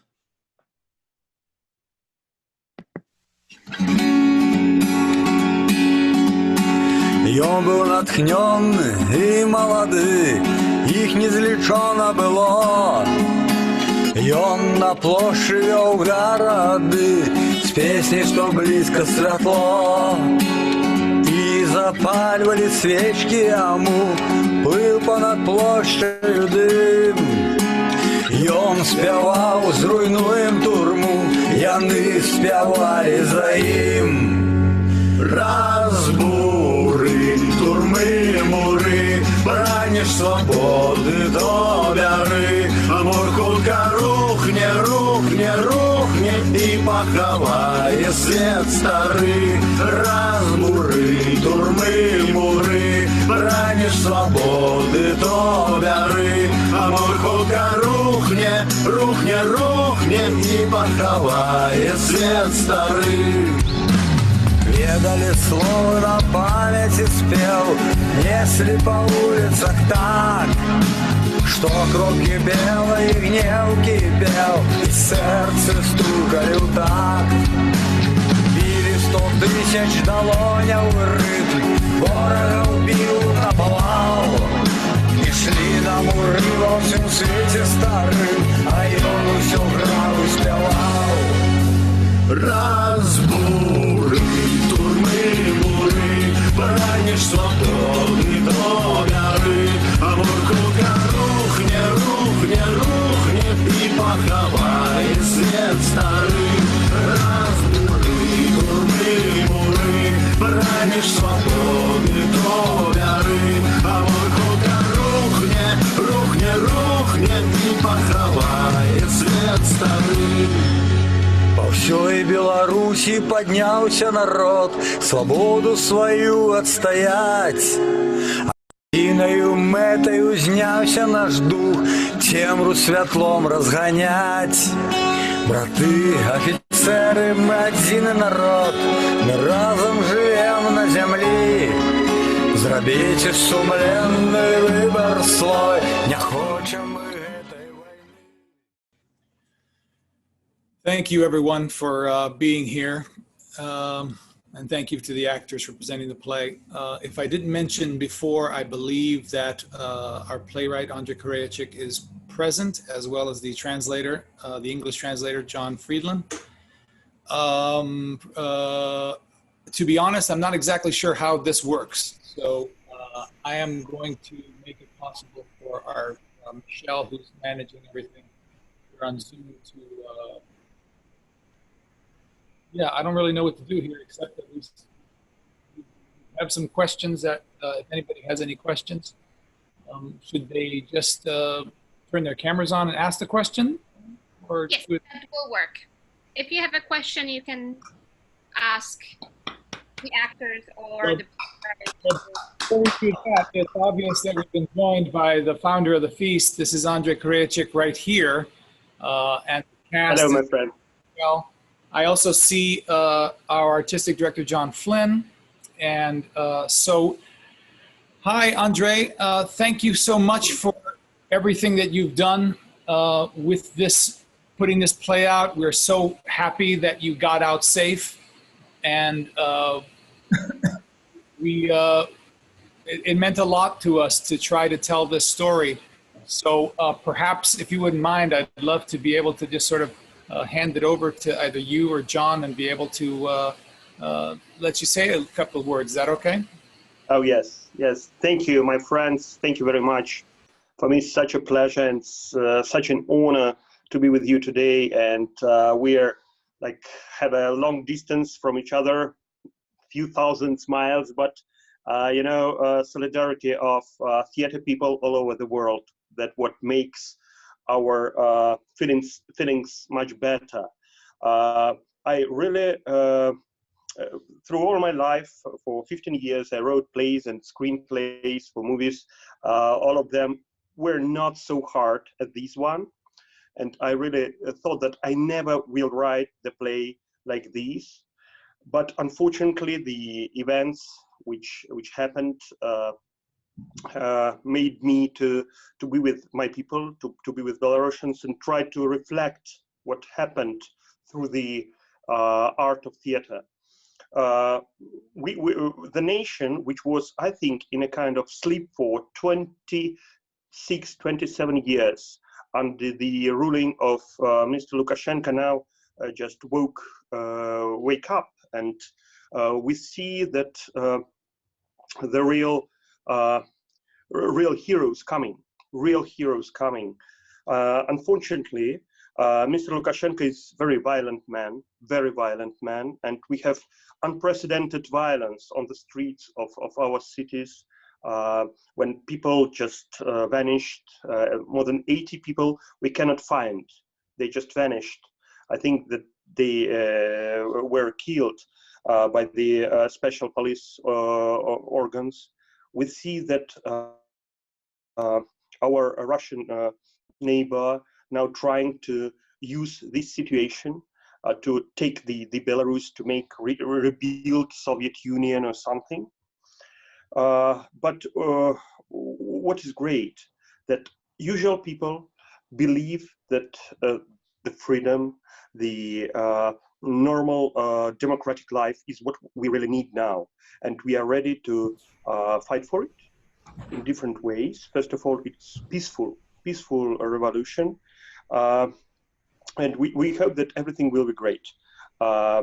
Thank you very much. I should say that I impressed with the level of acting and the level of understanding, because I understand that Belarus is very far and it's not in the middle of, you know, news or something in the United States, but the reality you bring to your audiences is so close to what we have. Thank you very much. It was just fantastic. Thank you. Really appreciate that. We're starting to get a bunch of questions, and I'm sure the actors also have some questions. But before we do that, I just wanted to ask you, where are you right now? Well, right now I am in Kiev, in Ukraine, because we had a fantastic reading, and it's very soon will be performance of Insulted in Ukraine. So we're in rehearsing period. I escaped from Belarus because Mr. Lukashenko doesn't like the plays about him, I should say. And yes, they wanted to arrest me. So I decided to keep working nearby. I would like to come back, of course, to Belarus because I have 3 children and my wife stayed in Minsk, in our house. Your family's still in Minsk right now? Yes, my family is still in Minsk, and I really have a fear about it. I'm sorry. Everyone's listening. You wrote this play while in hiding, knowing that the authorities were searching for you. Yes, I was hiding for quite a long period of time, for nearly months. From 21st of August, I left my house and was hiding for a long time with my friends. And then it was a possibility to cross the border. So I crossed the border. My Ukrainian friends helped me very much, thank them. And in the same time with John Friedman, we made the translation, and he's a fantastic man. He brought this information abroad, which was not possible from Belarus for me. Thank you, John. You made a fantastic job. But now I am safe, but my family, I don't know if it's in real safety, but I have no opportunity to bring them to Ukraine because the borders are closed because of coronavirus. So we are like in a distance relations, but I don't know how to make it. That must be very terrifying to knowing that they're still there. Do you also have friends? You talked a little bit, or you wrote that article having to do with what the fate of the Belarusian State Theater was and the people who worked there. Do you know people who have been imprisoned and disappeared? Yes, of course. Yes, of course. We have 12,000 Belarusians put in jail, which is very big number for country size like Belarus. It may be like 2 million for America. Among them, there are several actors. The general director of Mogilov State Theater was put in jail for 2 weeks because of he just was in the among manifestants. But now the theater is closed. Only I think police people is there. All the actors are thrown out, and several countries, I should say, several European countries invited them to be host for this fantastic artistic crew. I should say that in former Soviet Union, it was one of the most famous. It has fantastic numbers of awards, and it's just a fantastic acting crew and directing. Maybe they will left. Maybe I hope that in nearest month we will win, because Lukashenko's regime is very now is not so strong. Yes, police and special forces try to keep him, but absolutely majority of people, absolutely majority, and you will see tomorrow, for example, it will be a huge march in Minsk and in all the cities of Belarus. You can see it in the news or internet. You will see that absolutely majority of people against him. So hopefully we will finish his 26 years of torture of Belarus. Well, I want to be able to open up to some questions that people are making available, but I just want to say how I know I speak for the company that we're so humbled to be able to do our part in telling your story and the story of Belarus in whatever way that we can. And so thank you very much for allowing us to be a part of it. We have one question here from one of our members here. It said, thank you. Well, there's so many here. Do you believe your reality may be manifested in America in days to come? You know, I think that people quite understand each other, even from very different countries. America is a multicultural country. I've been in America a lot of times, and I used to live in LA actually for 7 months. So I know the city and I love it very much. Yes, I know that people can understand, if they want, they can understand each other and each other's culture. And the problems of freedom is very well known for the United States, because you had a hard war to achieve your independence, and you have a civil war to make the America more free and get rid of slavery and everything. And every, I think, decade, you have a lot of manifestations to keep your freedom from different politicians who try to somehow make it less. So you understand these problems. Unfortunately, countries like Russia, Belarus, Eastern Europe, some Asian countries, we unfortunately didn't make it in the previous period, in 19th century, for example, and now in 21st century, it's a kind of very difficult work to make a dictator to get out, because he used everything. For example, in Belarus, for 4 days was completely switched off internet.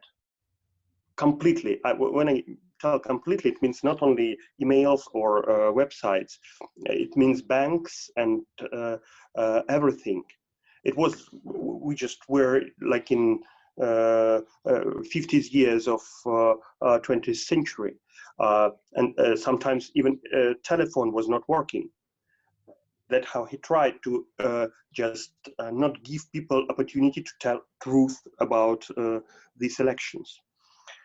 So, but anyway, because of internet as well, we can talk and we can help each other. And for me, it's so important, because I will definitely bring this information, and not only on my webpage, but to the actors, to my colleagues in Belarus, to the Russian medias, and they will feel that there is response not only from politicians, but from art people all over the world. Yeah. Guillermo, can you hear me? Sorry? Guillermo, can you hear me? This is John Friedman. Oh, hello, John. Yes, sorry, I can hear you now. Yeah, I see you have lots of questions, and everybody is going to want to have their say. I just want to take at least 2 seconds to say that your cast and your direction were absolutely fabulous. That was an incredible reading. That was not a reading. That was a production. It was absolutely fabulous to hear your actors take a text, which is not always an easy text to do. I'm not talking about the difficulty in terms of morality. I'm talking about the difficulty in terms of translation. This is a brand new translation. It was done in 3 days in an extreme hurry. I pumped it out, and we now have 40, over 40 people around the world who are going to be doing it, and that number keeps growing. I expect it to be 50 or 60 before long. I listened to the way you guys, Avian, Joe Spano, all of you guys, Rachel, all of you guys are fabulous. They were really fabulous. And I've made several notes. You guys made a few changes on your own, which were very good. I'm going to take them down, and I'm going to, when the translation advances, your guys' input will be taken into account, and I will use stuff. So I just wanted to say thank you so much, and go ahead and get back to your other questions. John, really appreciate that. Thank you so very much. We had about the same amount of time that you had. Oh, I remember Sunday, we thought the script was going to land on Monday, and I got up Sunday and suddenly the script was there and we had to start flying, and every time we felt like it was a lot of difficulty, we tried to remember that it wasn't nearly as much difficulty as you and Andrei had been under in trying to get it together. I want to just throw out a couple of these questions, and then Aric, the guy who played Young Buck, he had a very interesting question I'd like you to ask yourself, Aric. But before we do that, a question from Elaine Moore is, a couple of questions from Elaine are the characters in your play based on people you know? And then also, what is the COVID situation in Belarus right now? Okay, question number one. Yes, all of these characters has prototypes. Of course, we understand that Mr. Lukashenko and our elected president Svetlana Tikhanovskaya is public persons, but other characters as well is real.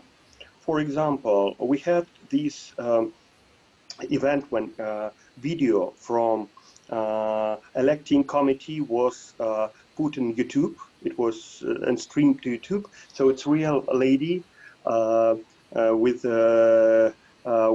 this career of school manager for 37 years, who made these elections. So, and as well the person who football fan. Oh, unfortunately, it's a real prototype. His name is Alexei Taraikovsky. Now we have a memorial of him in Minsk, a kind of people's memorial, which every day our police officers took off, and every night people come and make it again with the flowers and everything. He was killed by 2 shots of these police bullets on 11th of August, but he died. It took a lot of time for him for dying, unfortunately. And after his death, all our football teams, they put T-shirts of this man during the matches. So it's real prototype. As well as the lady, optimistic lady, it has a prototype of Maria Kolesnikova. Maria Kolesnikova is one of new political leaders in Belarus. She was very positive, very optimistic, and she felt that with the love we can change the country more than with the violence. Now, unfortunately, she is in prison because Lukashenko tried to departure her, but on the border, she take the Belarusian passport and destroy it. So they cannot deport her. So they put her in the jail of KGB, and she's now there, Maria Kolesnikova. But as well as many, as I told you, many people. But now she's one of symbols of our revolution, the revolution of love, the revolution of positive, the revolution of solidarity of people. So yeah, all of them are real. About COVID situation, Mr. Lukashenko is COVID dissident. He doesn't believe in COVID. Personally, we never had a quarantine, any type of quarantine. We never had any kind of social distancing. He didn't care about this. We don't have the masks on streets or something.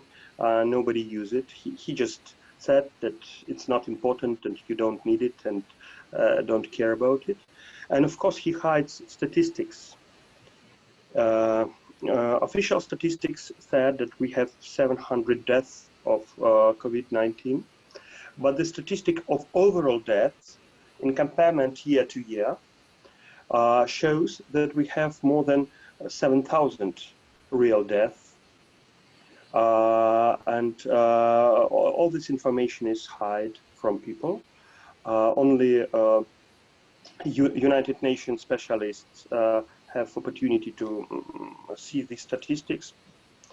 So unfortunately, only people can take measures to somehow prevent themselves from COVID-19.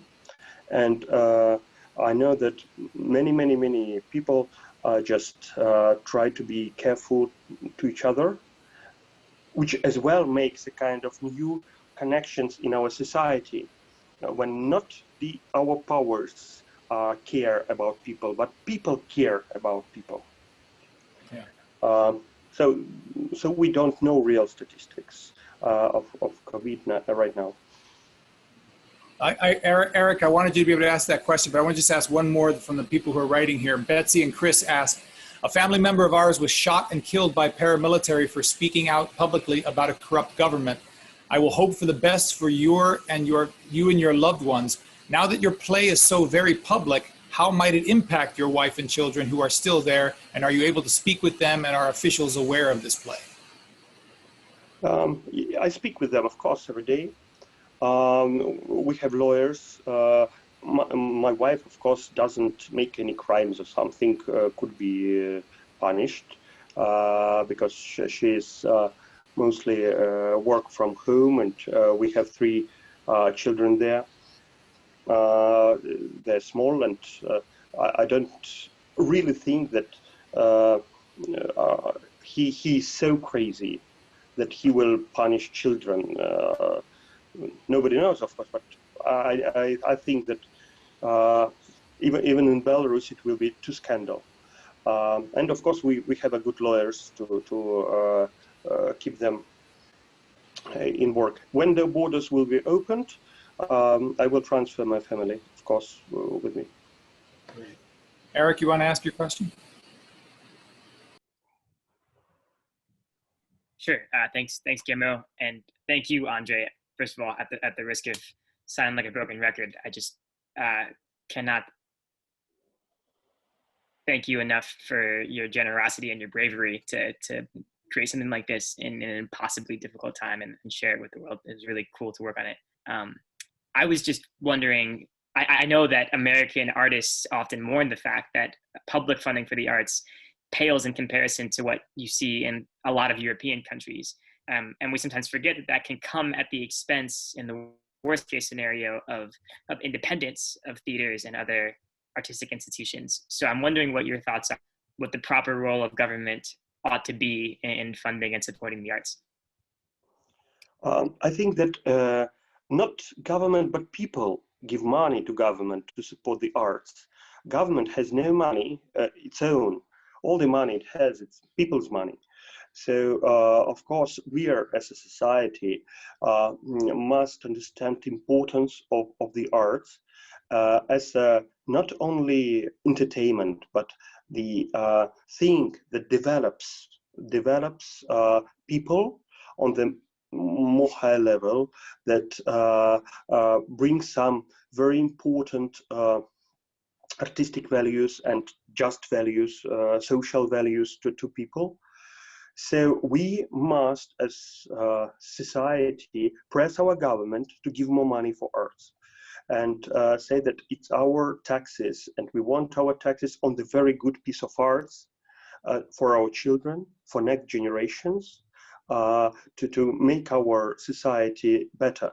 Because governments all over the world, I believe, they really want to put the money in armies, in armories, in their own administrations, to have more beautiful aircrafts and more residences, and but not really to people who makes society better. What do arts? It makes society, audiences better. To give audiences the questions which are so important to answer for each person who watched theater, for example, or read the book. So yes, I think we should have more money, but we should make our governments to give more money. Thank you, Andrei. I want to read you just a couple of the comments that people are writing here. Thank you, Andrei, for your courage, your beautiful text, and God willing, things will change. That's from Diane Benedict, the viewer. From Paula Christensen, I want to thank you all. This is a harbinger for our own country. I thank you, Andrei, for your courage. Artists are imperative now more than ever. We have from someone in Erica Stewart from Portland. She writes, I live in Oregon in the largest city, Portland. It seems that Belarus is about the same size of our community. You may have heard that protests have been ongoing here for over 100 days. I'm interested in your thoughts about contrast and how national policy could play out for those people who are fighting locally, especially during this election coming up and interference in fair counting of ballots. Do you have anything to... Unfortunately, last time when I was in the United States, it was October of previous year. It was Atlanta. I was in Atlanta. I made a masterclass there for theater writing. I should say that if people protest, it means that they have feeling that their rights somehow is limited, or they have a problem. And of course, on all the levels, from the national to the local, we should understand that if there is a problem and people protest, it means that we should somehow solve this problem. Just to kick people, just to beat them, just to put them in jail, it doesn't mean solve problem. Of course, as in Belarus, he tries just to suppress. It's not working. We should have a dialogue in the society, and we should understand how to solve our contradictions in the way which will be great for all of us. And it's possible, and we understand that it's possible. I see the protests in the United States. I understand that because I saw it by my eyes, that there is problems with the social balances and social how we call it, social just forgot, inequality, yes, inequality. So if there is a problem of inequality, it should be solved somehow. I believe that for the country like United States, it's absolutely possible, because not politicians, but the majorities of people decide how to live.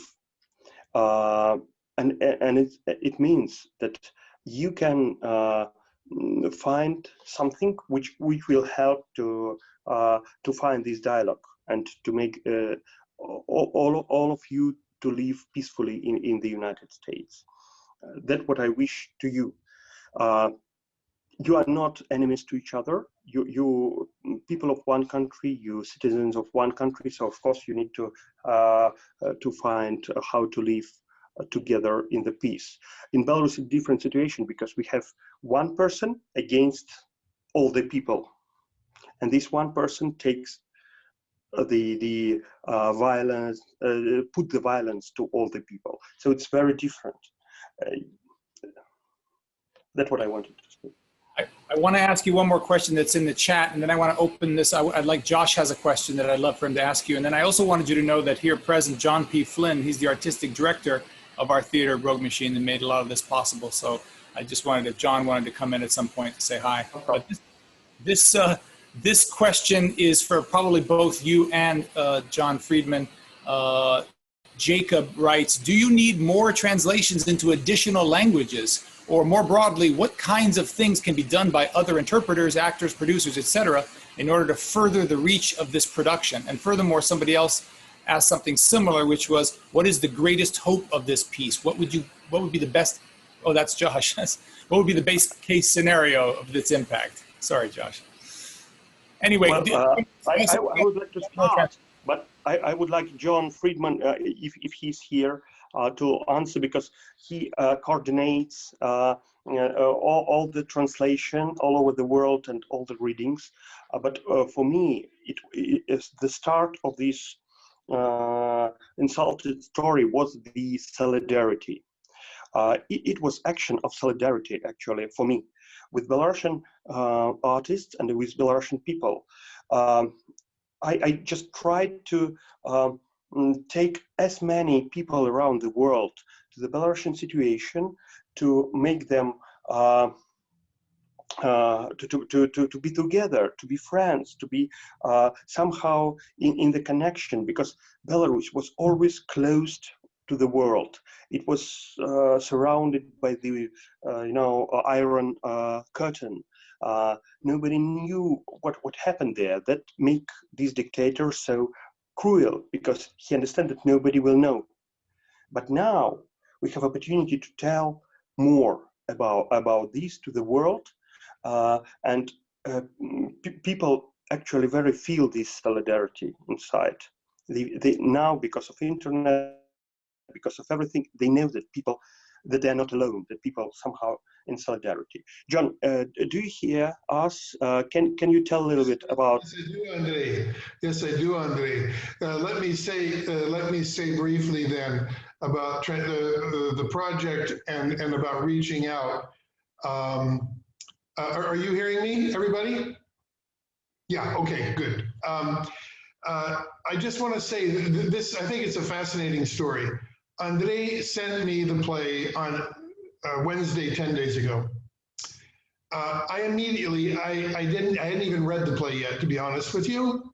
I just saw, I could tell that it was something of importance, and I reached out to about 6 people immediately. I wrote to Jim Nicola at New York Theater Workshop.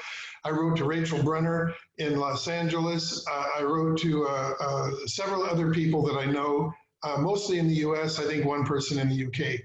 And I said, would you guys be interested in doing this if I translate? Within 6 minutes, I had 6 responses, and everybody was interested. I jumped into translating. While translating, I continued to push, send out other letters, ask other people to send out stuff around the world. And as I say now, in 10 days, we have 40 people, 40 venues in 9 countries. This is going to grow. We already know that. Andrei has several other countries that are going to be doing it. I've got conversations going in other countries and in more theaters in the US.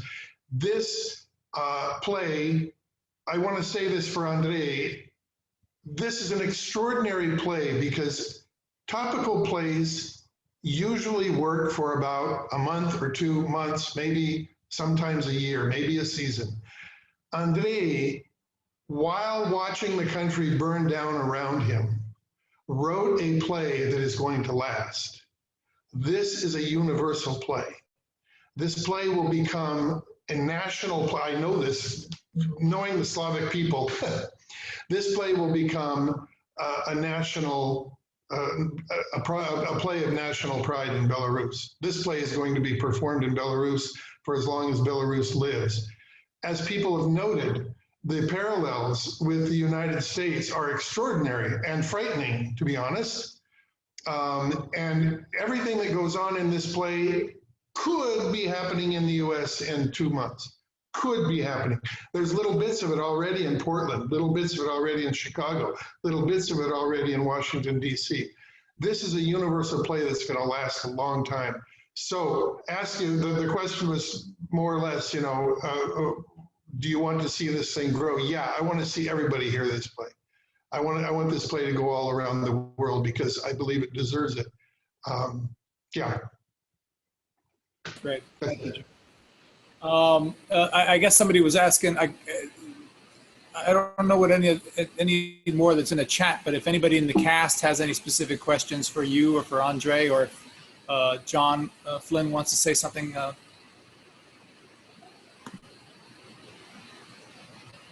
We really had a lot. I'll just tell you that we really had a hell of a time, an enjoyable and sort of a humbling time getting this play immediately and running with it. And we're really grateful for you for that. We're really thankful that you let us, you and Andrei allowed us, trusted us with the piece. So Josh, you had something you wanted to say? Yeah, hey, thank you, John, so much. And Andrei, I believe he's still here. My question is, given the misinformation that the dictator of your country sort of sowed throughout, how as a country, because we're facing it here a lot with the constant assault on the press and everything's a lie and scientists are liars, how did you guys overcome that as a people? How did that, what was the process of that, having lived it? I'm just so curious because we've become so split into two factions that some believe this side and some believe that, and there seems to be very little connection, where it seems like in Belarus the people went, these are lies, we stand, most of the people at least, we stand against this. So I'm just wondering what your guys' thoughts are on that, having experienced it. Well, it's not easy question, actually. The problem is that after, I remember Soviet Union, for example, when the propaganda makes everything, and it was only 3 TV channels which every day tells us the lie. But I was child and I believed in this lie because it just every day from all 3 national channels. Then we had a short period of freedom in Belarus and in Russia, when people understand that it could be many different views and different TV channels and newspapers and everything. And actually, everybody wants to know truth, not the propaganda, but the truth. And after that, Mr. Lukashenko came. It was 1994. I was 15 years old boy. Now I'm 41, he's still in power. And what he tried to rebuild Soviet Union in one small country with the propaganda and everything. But last election showed that in the world, like internet world, 21st century, you cannot make people believe in false if they can have alternative information from each other and internet. And what united our society? That lie of Mr. Lukashenko on these elections united all of people, because it was so obvious and so we had all the numbers how the reality was, and this lie united people who has very different political views, actually, left and rights and everybody, but all of them understand that he lying, and the only thing he want to make North Korea from the country in Europe. And we started to fight. I think that the same will be in Russia in several years, because they started a little bit later, but go on the way of Mr. Lukashenko in all this stuff. So now we have a very polarized world when there is Lukashenko and his army and people. And for us, it's more easy, of course, than for you when you have nearly 50% of society divided. Yeah. There's just want to say a couple of things here.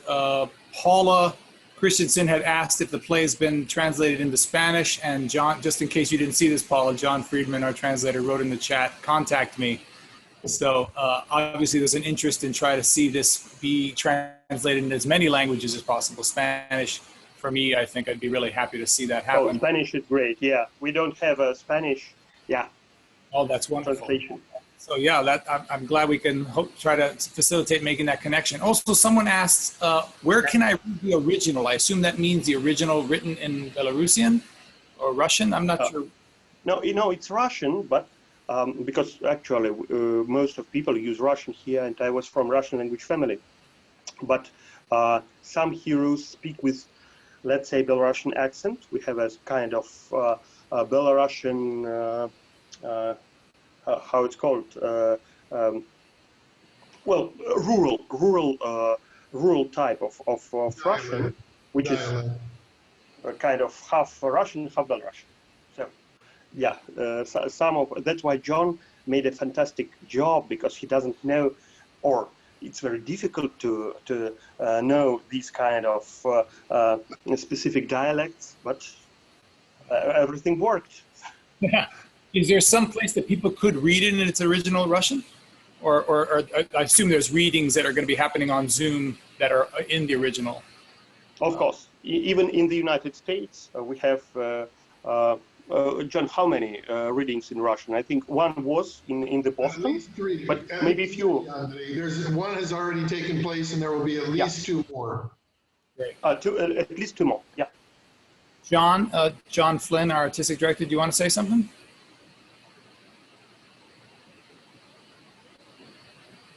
I think you're muted.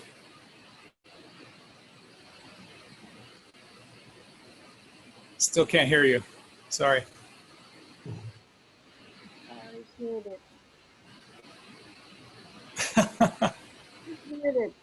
You're muted, Johnny. He's trying to figure it out.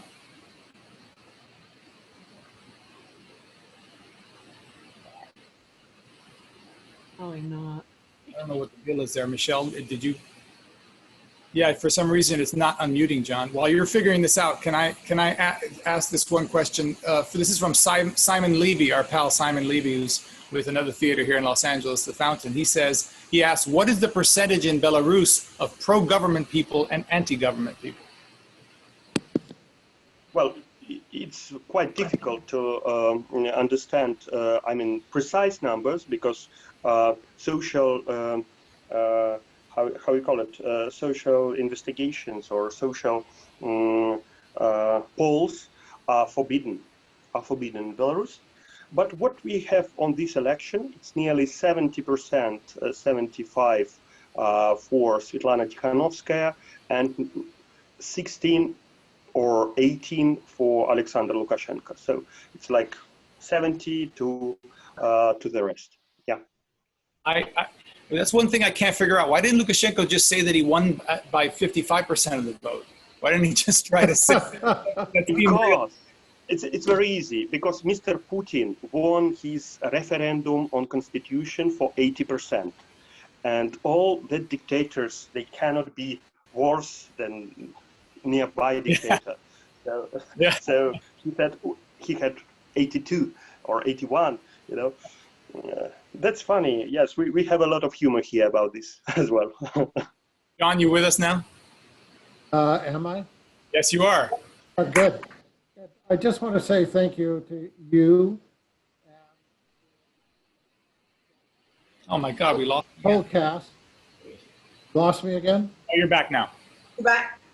I want to say thank you to the whole cast, to you, to Ray, and to John, and to all the viewers. I want to say we're going to leave this up on our website for a couple of weeks. Please tell people it's free. Tell them they can come and watch it. Fantastic. You can help get the word out. And also, I want to say we live in dark times. We live in dark times for our own country, but we must remember we are citizens of the world, and we can't turn a blind eye to what else is happening. Let's get the word out. Great. Thank you, John. I think we're probably going to wrap this. If I'm not mistaken, it's about 8 o'clock in the morning in Kiev, right? I hope you didn't stay up all night for us. No, not all night. I put the clock and I wake up at 5:30, so it's okay. I know I speak for everybody in the cast and the company. Our eternal gratitude for you for what you've done here with this play and for allowing us to be a part of it. To you and John, the translator, John Friedman, thank you so much. And thank you for everyone. Thank you so much, John. Thank you so much, Aunt Andre. Really, truly appreciate it. No. Thank you. Stay safe, and we wish the best for your family. We hope you're reunited very, very soon. Thank you, my friend. Thank you. Thank you. Bye. Bye-bye.